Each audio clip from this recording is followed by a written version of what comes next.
दिल्ली से जुड़ी कहानियां हमेशा रहस्यमय और अद्भुत रही हैं। यहाँ की हवाओं में इतिहास की खुशबू भी है और रहस्यों की गूंज भी। कहते हैं कि इस शहर की नींव सिर्फ पत्थरों से नहीं बल्कि अनकहे राजों और अनसुलझे किस्सों से भी बनी है। सदियों से यहाँ कई ऐसी घटनाएं हुईं जिनका सच आज तक कोई नहीं जान पाया। कभी यह जगह लोगों को आकर्षित करती है तो कभी भयभीत भी कर देती है। रात की खामोशी में यहाँ की दीवारें मानो अपने आप कुछ कहती हैं। पुराने किस्से, अजीब घटनाएं और रहस्यमयी आवाजें, ये सब मिलकर इस शहर को और भी अनोखा बना देते हैं। कई बार वैज्ञानिक और इतिहासकार इन रहस्यों को सुलझाने की कोशिश करते हैं, लेकिन सच हमेशा परछाइयों में छिपा रह जाता है। आज हम जानेंगे दिल्ली के 10 ऐसे अनसुलझे रहस्य जो न सिर्फ आपको चौंका देंगे बल्कि आपके मन में ढेरों सवाल भी छोड़ जाएंगे। तो तैयार हो जाइए इस रहस्यमय सफर पर चलने के लिए, जहां हर मोड़ पर आपके सामने आएगा एक नया राज, एक नया रहस्य और एक अनकही कहानी। बस यहां एक बात का खास ध्यान रखिएगा कि यह वीडियो पार्ट 3 है, जो आप लोगों के बेहतर रिस्पॉन्स का परिणाम है। अगर आपने अभी तक पार्ट 1 और पार्ट 2 नहीं देखा है तो इस वीडियो को देखने के बाद आप पार्ट 1 और पार्ट 2 भी देख सकते हैं। डिस्क्रिप्शन बॉक्स और एंड स्क्रीन में आपको उस वीडियो का लिंक मिल जाएगा। तो चलिए अब पार्ट 3 को करते हैं स्टार्ट। नंबर 1, भूली भटियारी का महल। दिल्ली के सेंट्रल रिज क्षेत्र में स्थित भूली भटियारी का महल एक 14वीं शताब्दी की ऐतिहासिक इमारत है जो अपने रहस्यमय किस्सों के कारण प्रसिद्ध है। यह महल न केवल एक पुरातन अवशेष है बल्कि दिल्ली के सबसे डरावनी जगहों में से एक के रूप में भी कुख्यात है। इस महल का निर्माण फिरोज शाह तुगलक ने लगभग 1354 ईस्वी में करवाया था। पुरातात्विक साक्ष्यों के अनुसार यह कोई भव्य आवासीय महल नहीं बल्कि शाही शिकार अभियानों के लिए बनाया गया एक साधारण शिकारगाह था। महल के छोटे कक्षों का उपयोग संभवतः शिकार किए गए जानवरों के मांस को प्राकृतिक रूप से ठंडा रखने और सैनिकों के आराम के लिए किया जाता था। कुछ इतिहासकारों का मानना है कि यह नाम यहां रहने वाले किसी सूफी संत बू अली बख्तियारी के नाम का बिगड़ा हुआ रूप है, जबकि एक अन्य सिद्धांत इसे भू अली भट्टी नामक एक महिला कार्यवाहक से जोड़ता है। इसका वर्तमान नाम भूली भटियारी है, जिसका शाब्दिक अर्थ है रास्ता भटकी हुई सराय की मालकिन। वैज्ञानिक या आधिकारिक दृष्टिकोण से यह महल केवल एक उपेक्षित ऐतिहासिक ढांचा है, जहां शाम ढलने के बाद एकांत और अंधेरे के कारण डर का माहौल बन जाता है। इस महल की असली प्रसिद्धि उन लोक कथाओं के कारण है जो इसे एक भूतिया स्थल बनाती हैं। सबसे प्रचलित कहानी एक रानी या भटियारी महिला की है जो इस जगह पर रहती थी और रहस्यमय तरीके से गायब हो गई, या फिर राजा द्वारा किसी प्रेम संबंध के चलते यहीं कैद कर दिए जाने के बाद उसकी मृत्यु हो गई। माना जाता है कि इसी महिला की आत्मा आज भी यहां भटकती है और रात के सन्नाटे में रोने या चीखने की अजीब आवाजें सुनाई देती हैं। कई स्थानीय लोगों और आगंतुकों ने यहां नकारात्मक ऊर्जा, अचानक तापमान में गिरावट या किसी अदृश्य उपस्थिति को महसूस करने का दावा किया है। इन अफवाहों के कारण ही दिल्ली पुलिस ने महल में शाम 5 बजे के बाद लोगों के प्रवेश पर पूरी तरह रोक लगा रखी है और कोई भी गार्ड रात में यहां रुकने को तैयार नहीं होता। यह प्रतिबंध ही इसके रहस्य को और गहरा करता है। भूली भटियारी का महल एक ऐतिहासिक शिकारगाह है जो उपेक्षा और समय के साथ खंडहर में बदल गया है, और इसकी वीरानगी ने लोक कथाओं को जन्म दिया है, जिसने इसे एक डरावना और रहस्यमय स्थान बना दिया है। नंबर 2, खूनी दरवाजा। दिल्ली के बहादुर शाह जफर मार्ग पर स्थित खूनी दरवाजा एक 16वीं सदी का ऐतिहासिक ढांचा है जिसका नाम इसके कई रक्त रंजित अध्यायों के कारण पड़ा। मूल रूप से यह शेर शाह सूरी द्वारा निर्मित पुराने शहर का एक द्वार था, जिसे कभी लाल दरवाजा या काबुली दरवाजा कहा जाता था। ऐतिहासिक तथ्यों के अनुसार इस दरवाजे ने सदियों से सत्ता संघर्षों और भयानक बदलाएं को देखा है। यहां पहली बड़ी त्रासदी मुगल शासनकाल में हुई, जब औरंगजेब ने अपने भाई दारा शिकोह का सिर काटकर 1659 में यहीं प्रदर्शित किया। इससे पहले जहांगीर ने भी कुछ विरोधियों के बेटों को यहीं मरवाकर उनके शवों को सडिडी डीएचने के लिए छोड़ दिया था। लेकिन इस द्वार को इसका स्थायी नाम 1857 के विद्रोह के दौरान मिली भयानक ख्याति के कारण मिला। ब्रिटिश अधिकारी मेजर विलियम हॉडसन ने अंतिम मुगल बादशाह बहादुर शाह जफर के 2 बेटों मिर्जा मुगल और मिर्जा खिज्र सुल्तान और एक पोते मिर्जा अब्बू बकर को पकड़कर इसी स्थान पर गोली मारकर हत्या कर दी थी। उनके शवों को अपमानित करने के लिए यहीं लटका दिया गया। बाद में 1947 में देश के विभाजन के दौरान भी पुराने किले की ओर जा रहे कई निर्दोष शरणार्थियों को यहां मौत के घाट उतार दिया गया, जिससे यह स्थान वास्तव में खूनी बन गया। इन भयानक घटनाओं के कारण लोक कथाओं में यह दरवाजा एक भूतिया स्थल के रूप में प्रसिद्ध हो गया। स्थानीय लोगों और कहानियों के अनुसार यहां मारे गए राजकुमारों और अन्य पीड़ितों की आत्माएं भटकती हैं। कई लोगों ने रात में चीखने चिल्लाने की अजीब आवाजें सुनने और एक भारी नकारात्मक ऊर्जा महसूस करने का दावा किया है। हालांकि वैज्ञानिक या आधिकारिक दृष्टिकोण इन असाधारण दावों का समर्थन नहीं करता है और पुरातत्व विभाग इसे केवल एक संरक्षित ऐतिहासिक स्मारक मानता है।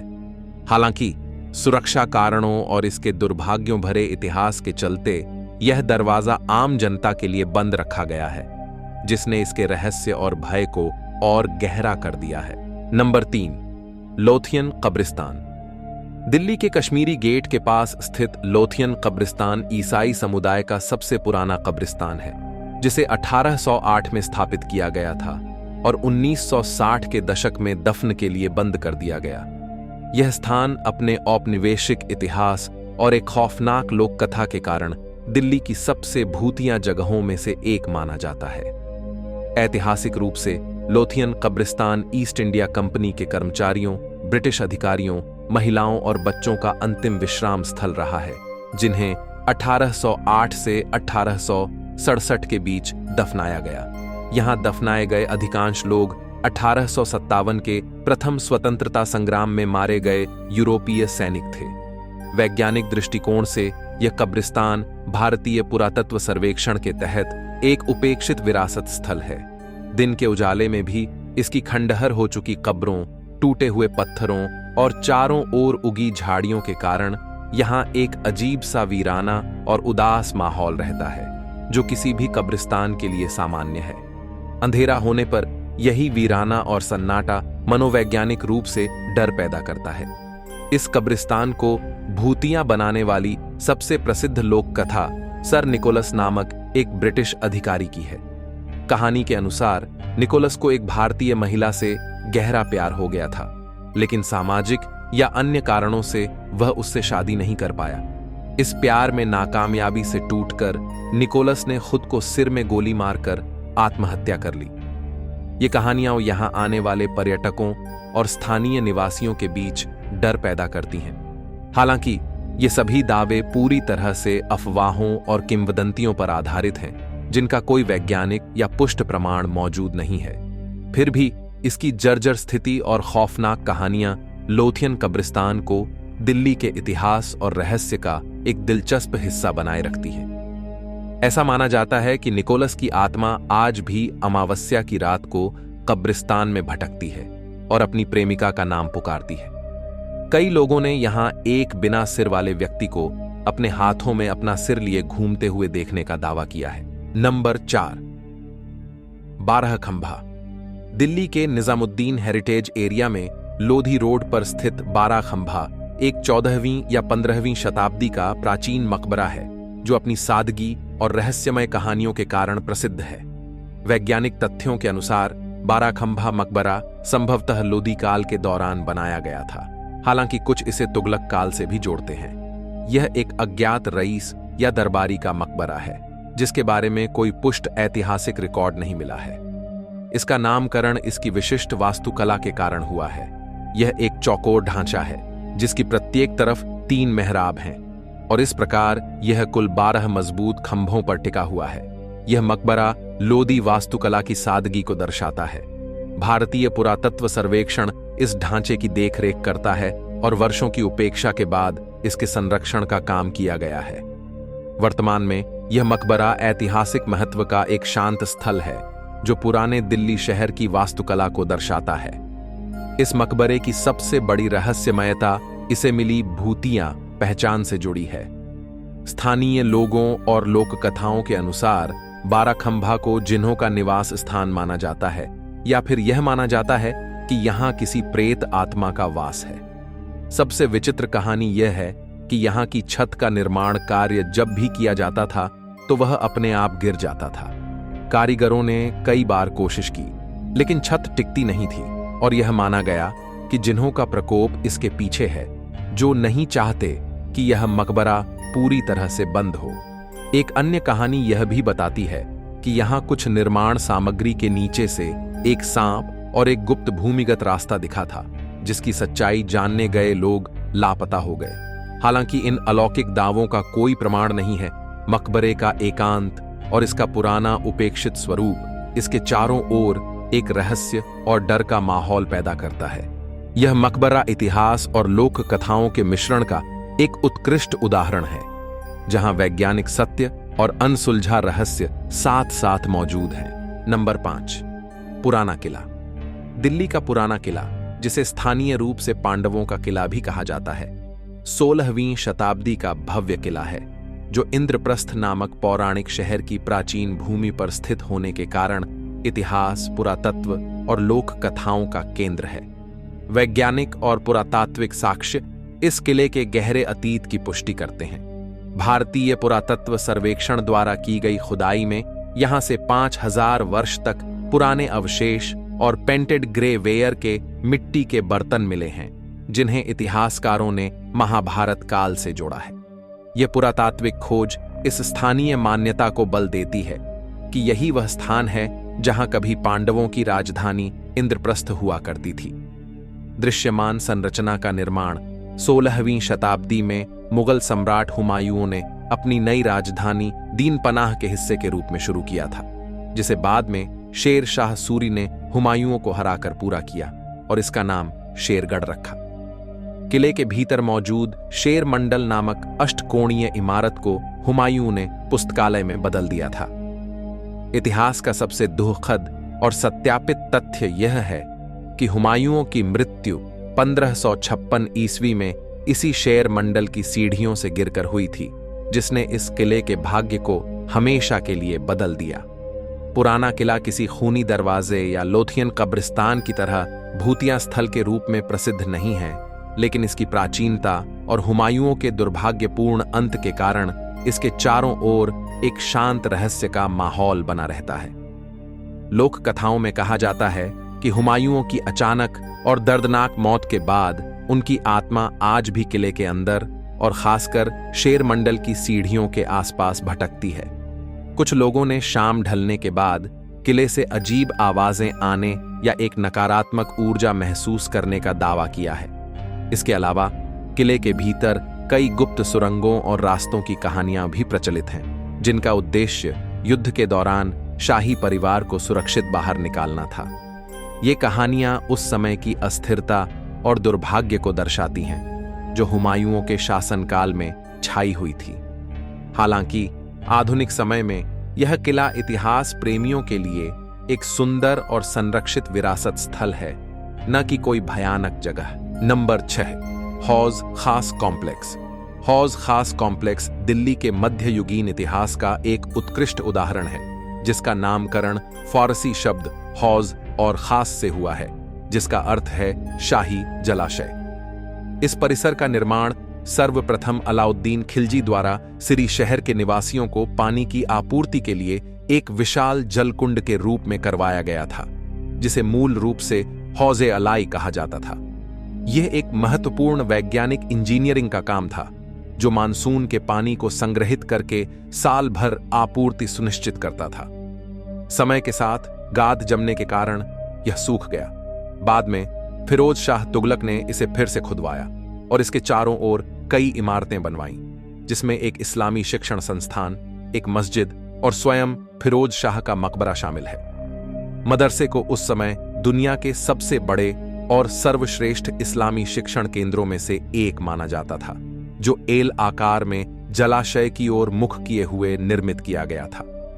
मकबरे की वास्तुकला हिंदू और इस्लामी शैलियों का मिश्रण है, जो उस दौर के वास्तुशिल्प नवाचार को दर्शाती है। हौज खास परिसर मुख्य रूप से ऐतिहासिक दस्तावेजों में दर्ज है, लेकिन कुछ स्थानीय लोक कथाएं भी प्रचलित हैं। इमारतों की खंडहर अवस्था और एकांत वातावरण के कारण कुछ लोग यहां एक रहस्यमय और डरावना माहौल महसूस करते हैं। हालांकि कोई व्यापक रूप से ज्ञात ऐतिहासिक रहस्य नहीं है, लेकिन मकबरे, मदरसे की सुरंगनुमा संरचनाओं और खंडहरों से जुड़ी दंत कथाएं समय के साथ उत्पन्न होती रही हैं। स्थानीय कहानियों में कुछ अनसुनी आत्माओं की कब्रगाह होने और तहखानों में अजीब गंध महसूस होने जैसे किस्से शामिल हैं, जो इतिहास के साथ लोक कल्पना का मेल है। आज यह स्थान इतिहास, वास्तुकला और शांति का केंद्र है, जो आधुनिक शहरी जीवन के बीच एक प्राचीन सांस्कृतिक धरोहर के रूप में खड़ा है। नंबर 7, अधम खान का मकबरा। अधम खान का मकबरा, जिसे दिल्ली की भूल भुलैया के नाम से भी जाना जाता है, मुगल सम्राट अकबर के शासनकाल की एक जटिल कहानी को समेटे हुए है, जिसमें विश्वासघात, दुख और अनूठी वास्तुकला का मिश्रण है। यह मकबरा 1562 ईस्वी में अकबर ने अपनी धाई मां माहम अंगा के बेटे अधम खान और स्वयं माहम अंगा के लिए बनवाया था। अधम खान एक शक्तिशाली सेनापति ने ईर्ष्यावश अकबर के वजीर-ए-आजम अतगा खान की हत्या कर दी थी। इस जघन्य अपराध से क्रोधित होकर अकबर ने अधम खान को आगरा किले की प्राचीर से 2 बार नीचे फेंकवाकर मृत्युदंड दिया। अपने बेटे की मौत के गम में माहम अंगा भी 40वें दिन चल बसी। इस घटना और अकबर के न्याय की कहानी इस मकबरे के निर्माण के पीछे का मुख्य इतिहास है। सबसे बड़ा रहस्य इसकी अष्टकोणीय वास्तुकला में छिपा है। मुगल आमतौर पर चौकोर मकबरे बनवाते थे, लेकिन यह अष्टकोणीय मकबरा लोदी और सैयद वंश की शैली को दर्शाता है, जिन्हें मुगल देशद्रोही मानते थे। इतिहासकारों का मत है कि अकबर ने जानबूझकर इस शैली को चुना ताकि अधम खान के विश्वासघात को हमेशा याद रखा जाए और उसे गद्दार के रूप में चिह्नित किया जा सके। यह मकबरा स्थानीय रूप से भूल भुलैया के नाम से प्रसिद्ध है। इसका कारण इसके मोटी दीवारों के भीतर बने संकीर्ण, घुमावदार रास्ते और गलियारे हैं, जिनमें अक्सर लोग खो जाते हैं। एक लोकप्रिय लोक कथा के अनुसार एक बारात यहां रात गुजारने के लिए रुकी, लेकिन सुबह तक बाराती रहस्यमय ढंग से गायब हो गए, जिससे इस जगह को यह नाम मिला और इसके रहस्यमय होने की धारणा को बल मिला। एक अन्य कथा रानी रूपमती के शाप से जुड़ी है, जिनके प्रेमी बाज बहादुर को हराकर अधम खान ने उन्हें बंदी बनाने की कोशिश की थी। वास्तुकला की दृष्टि से यह मकबरा लोदी शैली और शुरुआती मुगल निर्माण कला का संगम है। यह लाल बलुआ पत्थर से बना है और लाल कोट की दीवार पर एक ऊंचे चबूतरे पर स्थित है। मकबरे की आंतरिक संरचना में गलियारों का भ्रमजाल वास्तव में एक स्थापत्य सुविधा है, जो संरचना की दीवारों को मोटाई देती है। ब्रिटिश काल में एक अंग्रेज अधिकारी ब्लैक ने कब्रों को हटाकर इसे अपना निवास बना लिया था, जिसके बाद यह रेस्ट हाउस, पुलिस स्टेशन और डाकघर के रूप में भी इस्तेमाल हुआ। बाद में लॉर्ड कर्जन के आदेश पर इसकी मूल स्थिति को बहाल किया गया। आज भारतीय पुरातत्व सर्वेक्षण इसकी देखरेख करता है। यह मकबरा मुगलकालीन राजनीतिक उथल-पुथल, शाही रिश्ते और वास्तुकला के प्रतीकात्मक उपयोग का एक ठोस उदाहरण है। नंबर 8, बिजाय मंडल।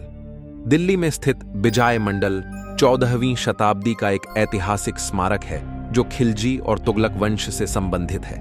यह मोहम्मद बिन तुगलक द्वारा निर्मित जहां पनाह शहर का एक हिस्सा था। इस खंडहरनुमा संरचना का रहस्य और महत्व लोक कथाओं, यात्रियों के वृत्तांतों और वैज्ञानिक पुरातात्विक तथ्यों के बीच उलझा हुआ है। मोरक्को के प्रसिद्ध यात्री इब्न बतूता ने अपने यात्रा वृत्तांत में इसका उल्लेख 1000 सुतून या कसर-ए-सुल्तान के रूप में किया है। बतूता के अनुसार यह महल नक्काशीदार लकड़ी के खंभों और छतों से भव्य रूप से सजा हुआ था, जिसका उपयोग मोहम्मद बिन तुगलक सार्वजनिक दरबार दीवान-ए-आम के लिए करता था। हालांकि आज उस वर्णन से मेल खाने वाली कोई भव्य संरचना शेष नहीं है, जिससे यह एक रहस्य बना हुआ है कि क्या यह वर्णन इस स्थान का था या किसी अन्य महल का। एक और लोकप्रिय लोक कथा यह है कि बिजाय मंडल से तुगलकाबाद किले तक एक गुप्त सुरंग जाती है, जिसमें छिपा हुआ खजाना है। स्थानीय बच्चों और लोगों के लिए यह आज भी एक खेल का मैदान और ऊंचाई से शहर देखने का एक स्थान है। विजय मंडल एक ऊंचे चबूतरे पर बना हुआ है, जिस पर एक और ऊंचा मंच है और इसके ऊपर एक अष्टकोणीय बुर्ज है। यह तुगलक वास्तुकला शैली में मलबे की चिनाई से बना है। पुरातत्वविदों ने इसकी संरचना को पूरी तरह से निश्चित नहीं किया है कि इसका प्राथमिक उद्देश्य क्या था। क्या यह एक महल था, एक किला, या केवल एक विजय मंच? बुर्ज की ऊंचाई और स्थान को देखते हुए कुछ विशेषज्ञ मानते हैं कि यह एक वेधशाला या अवलोकन चौकी रही होगी।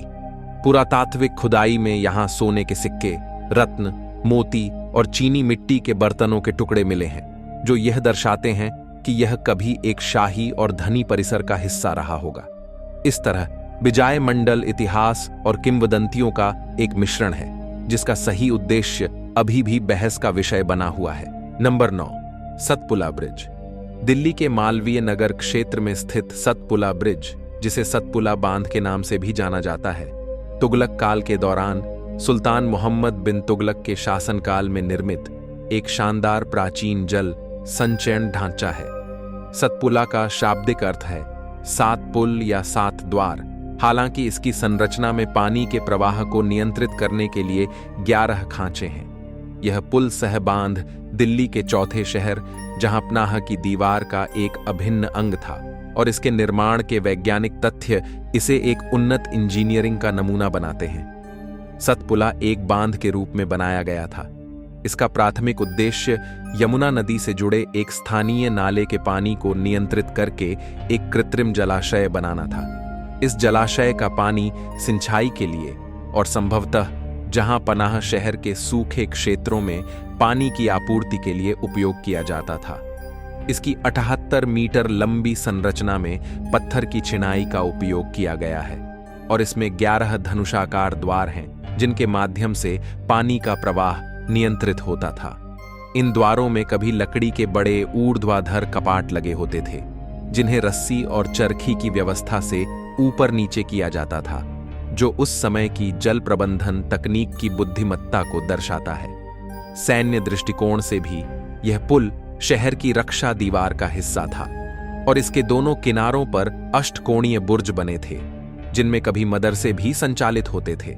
सतपुड़ा से जुड़ा एक प्रसिद्ध लोक विश्वास यह है कि इस बांध के संग्रहित पानी में औषधीय या चमत्कारी गुण थे। यह लोक कथा इसलिए प्रचलित हुई क्योंकि सूफी संत नसीरुद्दीन महमूद, जिन्हें रोशन चिराग ए दिल्ली भी कहा जाता है, प्रार्थना से पहले अपने नित्य कर्म के लिए इसी जलाशय के पानी का उपयोग करते थे। संत द्वारा उपयोग किए जाने के कारण स्थानीय लोगों में यह धारणा बन गई कि सतपुड़ा के जल में रोगनाशक शक्तियां थीं। एक अन्य रोचक कथा के अनुसार मंगोलों के आक्रमण के समय शहर की सुरक्षा के लिए तुगलक ने बांध के कपाट खोल दिए थे, जिससे आक्रमणकारी बाढ़ के पानी में फंस गए थे। आज नदी का मार्ग बदल जाने और समय के साथ हुए क्षरण के कारण यह ढांचा अब बांध के रूप में कार्य नहीं करता है और इसके पीछे का जलाशय एक सूखी भूमि बन गया है। हालांकि यह संरचना तुगलक वंश की उत्कृष्ट जल प्रबंधन और रक्षा रणनीति का एक जीता जागता प्रमाण है, जो दिल्ली के अनसुलझे पुरातात्विक रहस्यों में से एक बनी हुई है। नंबर 10, बेगमपुर मस्जिद। बेगमपुर मस्जिद, जिसे जहांपनाह की जामी मस्जिद के नाम से भी जाना जाता है, दिल्ली के इतिहास और वास्तुकला का एक महत्वपूर्ण लेकिन उपेक्षित अध्याय है। यह मस्जिद 14वीं शताब्दी में तुगलक वंश के शासनकाल के दौरान बनी थी और इसके निर्माण का श्रेय सुल्तान फिरोज शाह तुगलक के प्रधानमंत्री खान ए जहां जूना शाह को दिया जाता है। हालांकि कुछ मत इसे मोहम्मद बिन तुगलक द्वारा बनवाए गए दिल्ली के चौथे शहर जहांपनाह की मुख्य मस्जिद मानते हैं, जिसका अर्थ है विश्व की शरण। इसे मंगोल आक्रमणों से दिल्ली के निवासियों को सुरक्षा देने के उद्देश्य से एक किलेनुमा शहरी परिसर के भीतर बनाया गया था। मस्जिद के नाम बेगमपुर को लेकर कोई स्पष्ट ऐतिहासिक प्रमाण नहीं है, लेकिन कुछ लोक कथाएं इसे महिलाओं के नमाज पढ़ने के लिए विशेष स्थान होने के कारण मिला नाम बताती हैं। एक अन्य सिद्धांत यह है कि यह मस्जिद मुगल बेगमों द्वारा इस्तेमाल की जाती थी। इसका सबसे बड़ा रहस्य इसकी परित्यक्त और जीर्ण शीर्ण अवस्था है।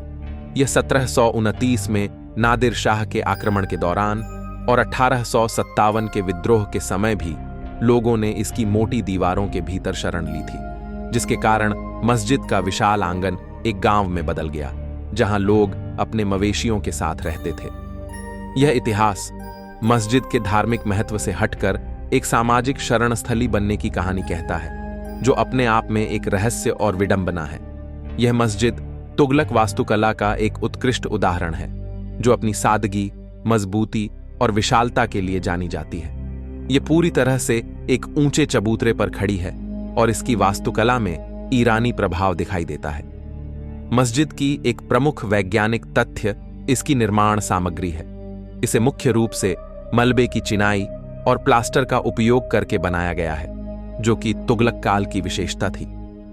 इस निर्माण शैली ने इसे एक ठोस और मजबूत ढांचा प्रदान किया, जिसे सदियों के आक्रमणों और प्राकृतिक आपदाओं को सहने में मदद मिली। मस्जिद का आंगन 94 मीटर लंबा और 88 मीटर चौड़ा है और इसकी छत पर कुल 64 गुंबद थे, जिनमें से कई अब गिर चुके हैं। मस्जिद का विशाल केंद्रीय मेहराब और उसके दोनों ओर के मीनार नुमा पायलन इसे बृहतमुखी मस्जिद का एक शानदार उदाहरण बनाते हैं, जो तुगलक काल की वास्तुकला की भव्यता को दर्शाता है। भारतीय पुरातत्व सर्वेक्षण अब इसकी देखरेख करता है, लेकिन उचित संरक्षण के अभाव में इसकी स्थिति चिंता का विषय बनी हुई है। तो दोस्तों, ये थे दिल्ली के 10 ऐसे रहस्य जिनकी गुत्थी आज भी अनसुलझी है। हमने कुछ ऐसे किस्सों और जगहों की बात की जहां की हवा में आज भी सदियों पुराना रहस्य घुला हुआ है। हर कहानी अपने आप में एक सवाल है, एक पहेली है जो इतिहास के पन्नों में दबकर भी जिंदा है। क्या ये सिर्फ लोक कथाएं हैं या फिर इनके पीछे कोई गहरा सच छिपा है? अकाल रहस्य पर हमारा मकसद यही है कि हम इन अज्ञात और अद्भुत कहानियों को आपके सामने लाएं। हमने उन आवाजों को सुनने की कोशिश की जो समय की दीवारों के पार से आती है। इन रहस्यों को जानना, इन्हें महसूस करना अपने आप में एक रोमांचक सफर है। आपको इन 10 रहस्यों में से सबसे ज्यादा हैरान करने वाला कौन सा लगा? क्या आप इनमें से किसी किस्से के बारे में कुछ और जानते हैं? हमें कमेंट बॉक्स में जरूर बताएं। आपकी राय हमारे लिए बहुत मायने रखती है। अगर आपको यह वीडियो पसंद आया हो और आप ऐसे ही गहरे, अनसुलझे और रोमांचक रहस्यों की दुनिया में हमारे साथ बने रहना चाहते हैं, तो इस वीडियो को लाइक करें, अपने दोस्तों के साथ शेयर करें और अकाल रहस्य चैनल को सब्सक्राइब करना न भूलें। और हां, बेल आइकॉन, घंटी को जरूर दबाएं ताकि हमारी अगली रहस्यमयी कहानी आपसे छूट न जाए। साथ ही यहां एंड स्क्रीन में आ रहे इस वीडियो के पार्ट 1 और पार्ट 2 को भी देख सकते हैं। मिलते हैं अगले वीडियो में एक नए रहस्य और एक नई अनसुलझी पहेली के साथ। तब तक के लिए खोजते रहिए, सीखते रहिए और बने रहिए अकाल रहस्य के साथ। धन्यवाद।